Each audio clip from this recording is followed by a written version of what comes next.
Greetings everybody, welcome back to Let's Play Rocket Knight Adventures. As you can see from the cutscene, Axel escaped with the princess.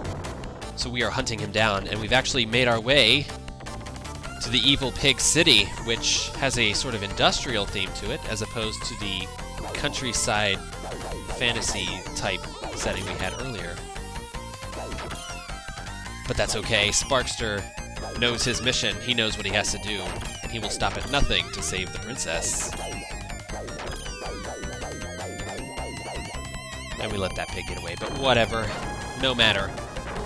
The worst part of this is just trying to avoid all the missiles that come up, because they can do a bit of damage to you, and you really don't want to get hit by them. And sometimes they can throw in a few dick moves like that, but it's really not that hard. They have a pattern, and if you've played it before, you can pretty much remember the pattern. That guy got stuck on the rocket. I guess he's gonna have a bad day. So, even though the music hasn't changed, this is actually a sub-boss. And it's actually pretty dangerous. The first thing you gotta do is destroy those little pink shields he's got in front of him, and then you can actually start doing him some damage. Avoiding all of the shots that he fires in the process, and also avoiding getting touched by him. Not a very fun boss, I can guarantee you that. And if it's your first time playing, especially if you're on a harder difficulty, you're probably gonna die. Especially since he's not done, of course. Everything, almost, has a second form. Sometimes even a third form. So he's lost his legs, and now all of a sudden his thing can fly, and has a bullet tentacle surrounding it? I don't know. Don't ask me.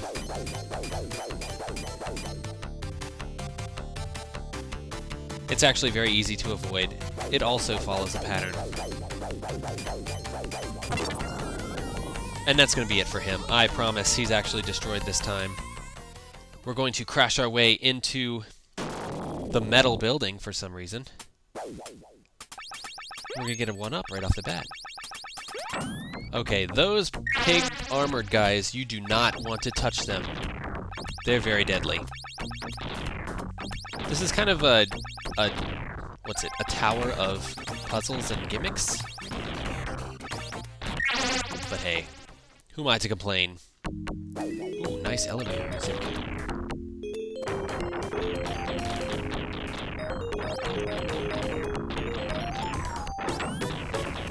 It's very obvious how to solve these, so I'm gonna wait here and watch these guys crash into the lava.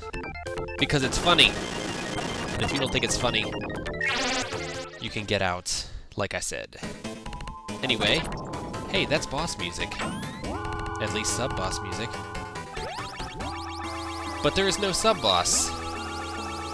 Yes, the sub-boss is actually just a scrolling room. Now you want to be careful though, because in any platformer game, you know what scrolling rooms mean. If you get squished, you die. One hit, that's it. That's all it takes.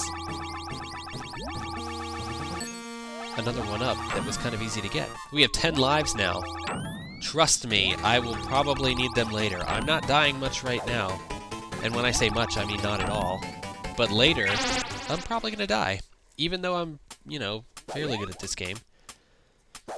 Anyway, this section's gimmick is pretty easy. You just slash the sword at the machine and it goes either up or down, depending on which orb you slashed.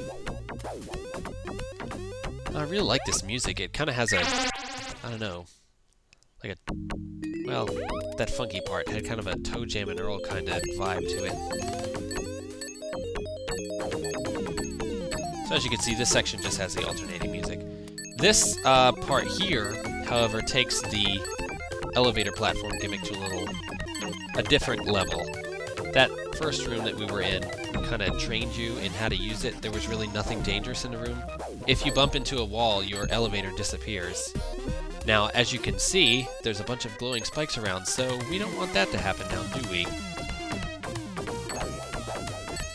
Following the gems can kind of give you the path out of here.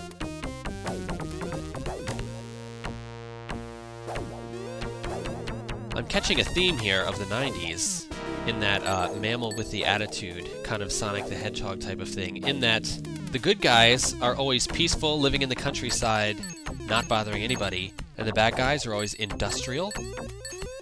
Think Dr. Robotnik and his chemical plants, etc. And these guys with their gigantic tower of destruction here. And oh my god, it's Axel Gear! Okay, so we're to boss time. He is going to be chasing us with this giant robots. And we don't want him to touch us because his giant robot will one-hit kill us. And that's no good, trust me. You have barely enough time to get through this too, even if you're rocketing all the way. Now, if you're really daring, you could go grab that one up there, but I would have died. And here I'm about to make a foolish mistake and accidentally shoot off to the side like an idiot. But fortunately, I saved myself from total destruction, and we're to one of the coolest boss fights, I think, in the game. It's Rock'em Sock'em Robot time! That's right. A duel of epic proportions. A boxing match to be unheard. I don't even know what the hell I'm saying. It's so much fun. Yeah, so obviously you see the point. You want to punch him before he punches you. The best thing to do is to try and coax him into punching at you, and step back, and then come in for your own punch, and usually that'll get rid of him pretty handily, but it looks like he escaped. I don't think that's the last we're going to be seeing of him. Alright guys, with that stern look on our face, we look forward to our goal. Stage 6 will be coming up soon. I'll see you guys next time.